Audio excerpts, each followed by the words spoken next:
Hello, I'm Coach Jack Warner, and today I'm covering behavior finance in budgeting and spending. If you watched my first video, I went over the steps to win with money to achieve financial freedom. So now we are focusing on the next 4 or 5 videos. We'll be focusing on budgeting tips, the reasons we budget, and building healthy spending habits.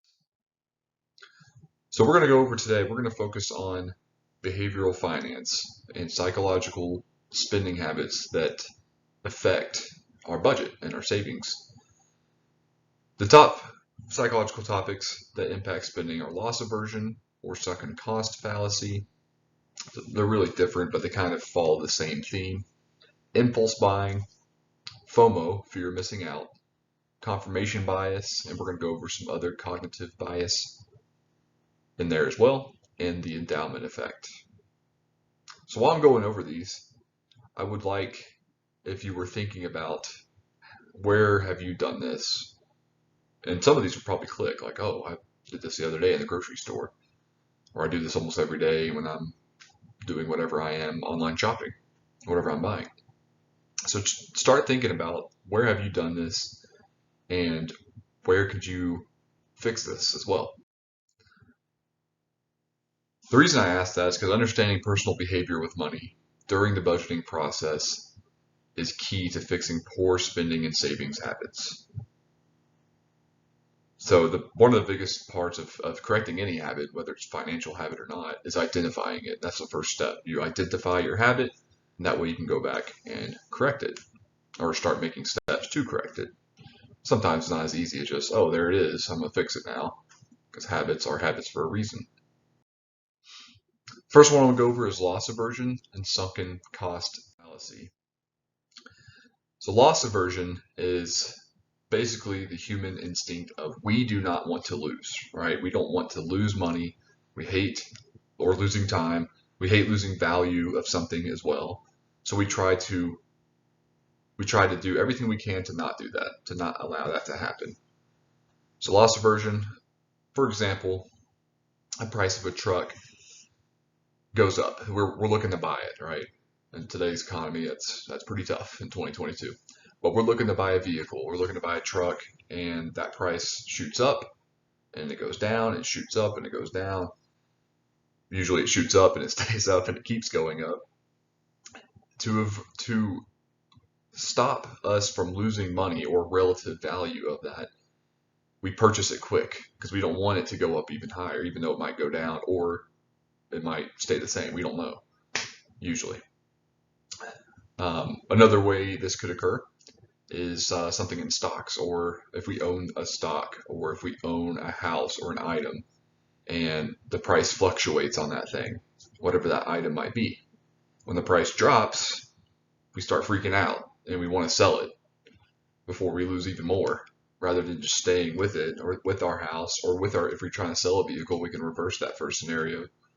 If we're trying to sell a vehicle or sell a house or sell some stock, we might just want to wait a little bit, just be patient.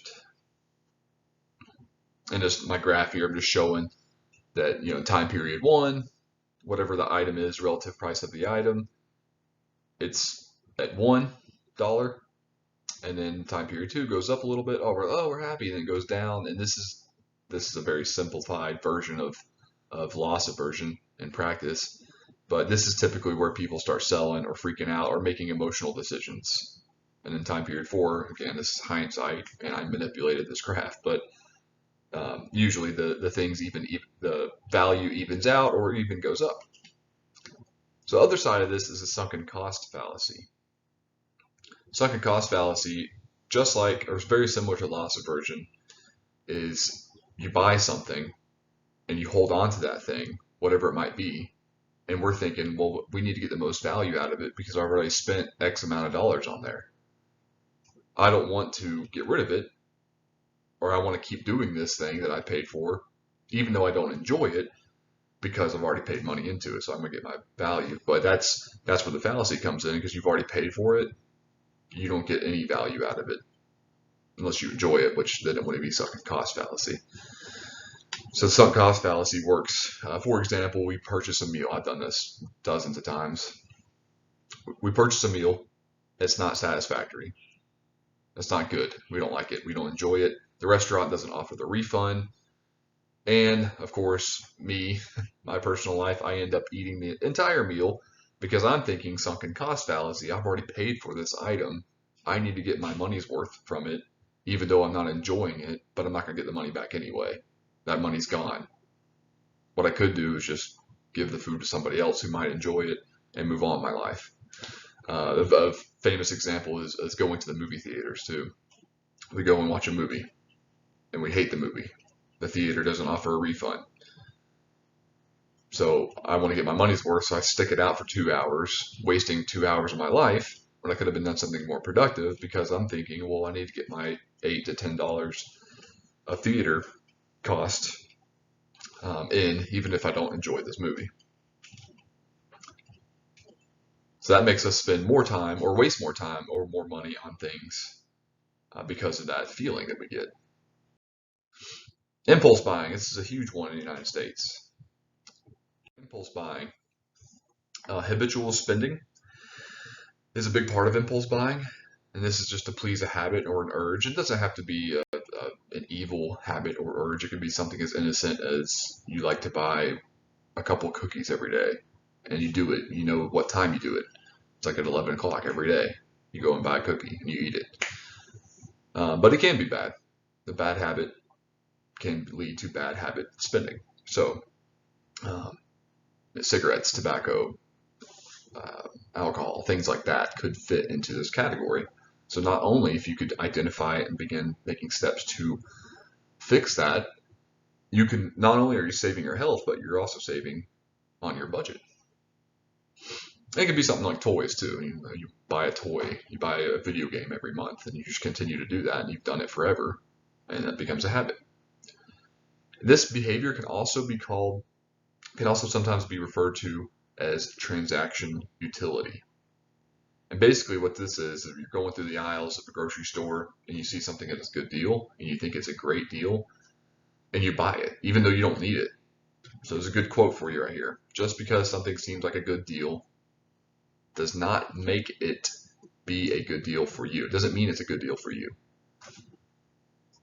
So just think about that when you see something like, like my wife and I, we always like to go to the Walmart's, what do they call it, the discount section or the reduced section, and we'll try to look for stuff that we can find a good bargain on, even if we don't need it. It's not in our budget, but we just like to go there anyway. Mental accounting. Mental accounting, we start making these notes in our head to justify spending. For an example, budgeting $100 for groceries per week. The price drops. This is if you already had planned. So you budgeted $100 for groceries per week. The price drops on most, I wish that would happen. Price drops on most of the grocery items, thus dropping the weekly grocery budget to $70. We're still buying the same amount of stuff and the same things, but because of the reduced cost, we now save $30. Most of us, me included, would use that $30 and still spend it on groceries instead of using it somewhere else. So we already had that budgeted. So we should be using that $30 extra that we're saving. Because we're justifying it. Oh, we already have $100 budgeted to groceries. So now that I have $70, I'm going to go buy more, or I'm going to buy like premium brands or whatever it might be. Instead, we should look at that rationally. We're like, oh, we saved $30. Now I can put that toward debt. Now I can invest that. Now I can use it to save on something else, whatever it might be. FOMO, fear of missing out. Huge one too, just like the last one in the United States.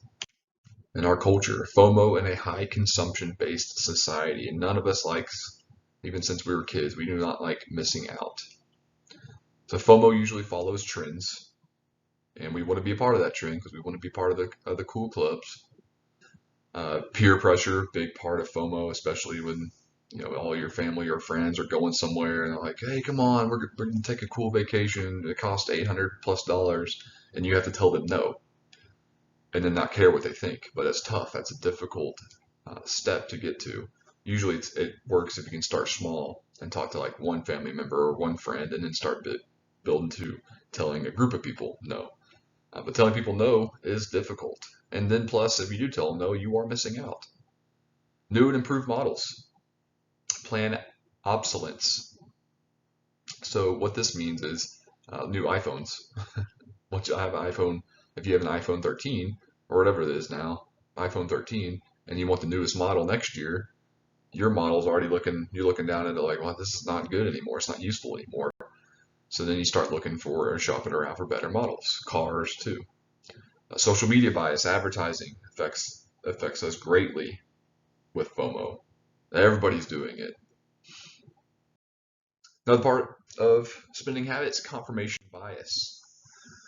Confirmation bias and other cognitive biases. Comfort zone, we like things the way they are. We like things, we know the value of something, we know how it works, we do not want to try anything different, so we stick into our comfort zone. Brand loyalty, kind of the same thing. We get stuck on a brand, even if it might be inferior to other brands, but we get stuck on it, we want to stick with it, and that's our brand. It might be even an identity thing too. You identify with that brand. Like me, I identify with Toyota vehicles. I love Toyota.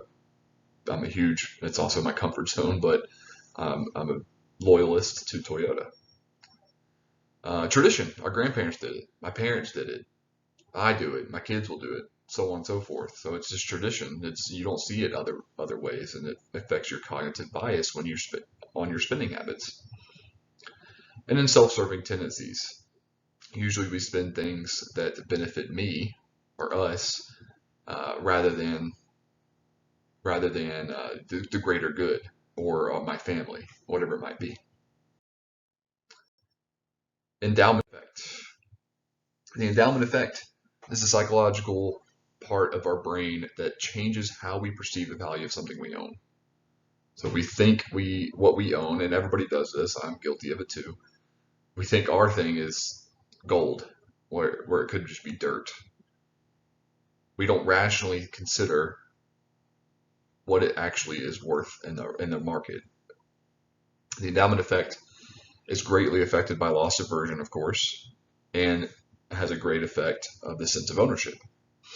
Both affect how we over value our possessions, and which can help affect how we spend money or lose money in some cases.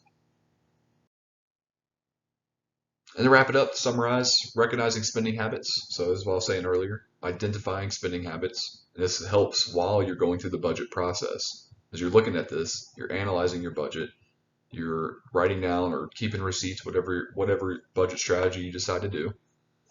You're looking at this and you start seeing habits. Like I buy a cookie every time, or I buy a pack of cigarettes or dip or whatever it might be every time I'm at the store at 11 o'clock or whatever. So recognizing spending habits, identifying them, and then start making steps to change these habits can help us combat emotional money pitfalls. And here are all the, there's dozens of others too, but these are the top 5 that most economists agree on of psychological effects when it comes to behavioral finance. Okay, so my next video, we are going to cover skills, and some of these skills that we'll cover, these consumer skills that I'll tell you about, will help combat some of these issues some of these money pitfalls. But my next video will cover skills that we can use to help us be smarter consumers and be more thoughtful with our money.